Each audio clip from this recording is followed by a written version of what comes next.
Let's Learn Thai has come back.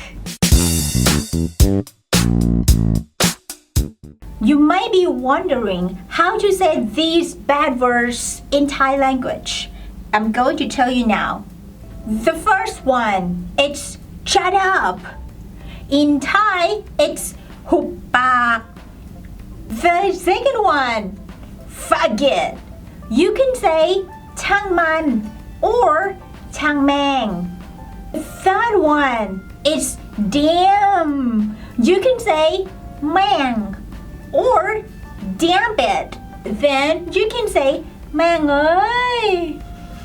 But if you want to tell someone that don't do it again, then you can say อย่าทำอีกนะ.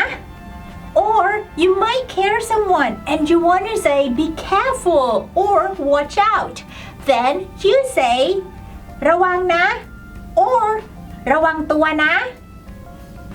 Lastly, if you have messed things up or you just fucked your life up, you can say สวยแล้ว or ชิบหายแล้ว or ตายแล้ว I taught you these words just to let you know in case you can't hear these words in Thailand. But I'm not encouraging you to use these words, but just to let you know. Have fun learning Thai and see you again in my next video. Stay tuned. ไปก่อนแล้วนะคะ สวัสดีค่ะ